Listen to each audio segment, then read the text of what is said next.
lagi dengan Bu Wahyu. Gimana kabarnya hari ini? Sehat semua kan? Semoga kita selalu dalam lindungan Allah Subhanahu wa Ta'ala. Amin. Pagi ini kita akan belajar tentang sistem reproduksi manusia, yaitu organ-organ reproduksi laki-laki dan perempuan beserta fungsinya. Sebelum Ibu lanjutkan, Ibu akan menyampaikan tujuan dari pembelajaran kita hari ini. Tujuannya yang pertama adalah kita dapat mengidentifikasi organ-organ reproduksi laki-laki dan perempuan. Yang kedua, kita dapat memahami dan menjelaskan organ reproduksi laki-laki dan perempuan. Nah, kita bahas yang perempuan dulu atau yang laki-laki dulu. Biasanya kalau Bu Wahyu mengajar di kelas, anak-anak itu pasti ribut. Yang perempuan minta yang laki-laki dulu, sedangkan yang laki-laki minta yang perempuan dulu gitu. Nah, untuk kali ini kita bahas yang perempuan terlebih dahulu ya. Oke, untuk reproduksi pada perempuan, organnya apa saja? Nah, silahkan lihat gambar yang ada di sebelah sini. Perhatikan ya. Organ-organ reproduksi pada perempuan terdiri dari yang pertama, perhatikan gambarnya. Nah, angka 1 itu menunjukkan ovarium. Ovarium itu berfungsi sebagai tempat pembentukan sel telur dan hormon estrogen dan progesteron pada perempuan. Nomor 2, perhatikan itu ada seperti leher angsa ya. Nah, itu namanya adalah tuba fallopi atau oviduct atau saluran telur. Jadi fungsinya adalah menyalurkan telur dari ovarium menuju ke uterus. Yang ketiga, nah bulat itu ya seperti telur. Nah itu adalah ovum atau sel telur. Yang keempat itu ada ya, perhatikan gambarnya. Yang keempat itu adalah uterus atau rahim. Berfungsi sebagai tempat berkembangnya embrio atau janin. Jadi kalau ada ovum ya yang sudah dibuahi oleh sel sperma ya, terjadi pembuahan, maka ovum itu akan berkembang menjadi sigot. Dari ovarium berjalan menuju ke dinding rahim.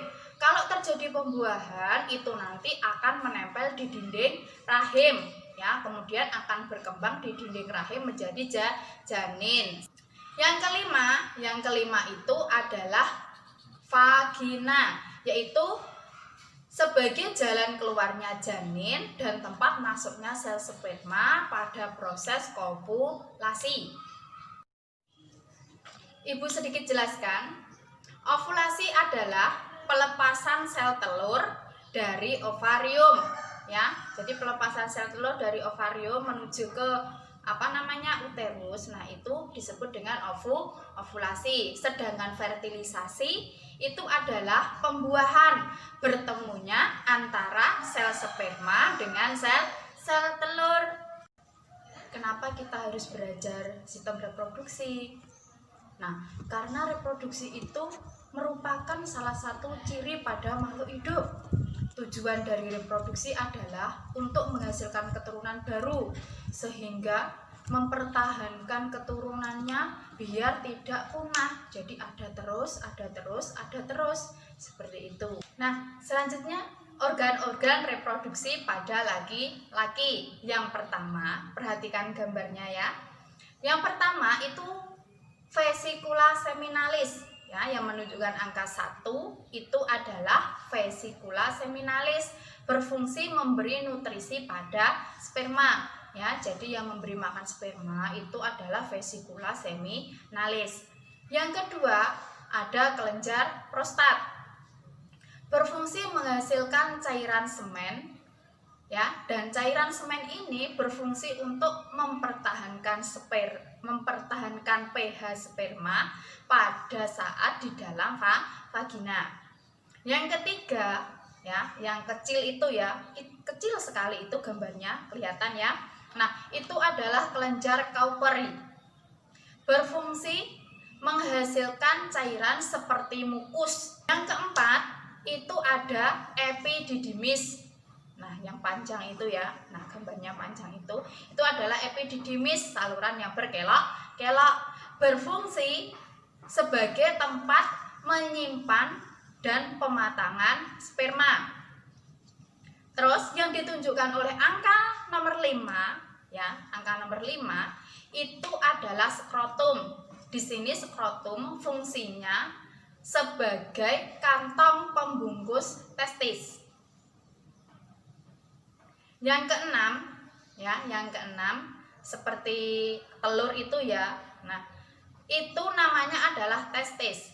Berfungsi sebagai tempat untuk menghasilkan sperma. Jadi jutaan sperma setiap hari itu diproduksi di dalam testis. Nah, selain menghasilkan sperma, testis itu juga menghasilkan hormon testosteron pada laki-laki.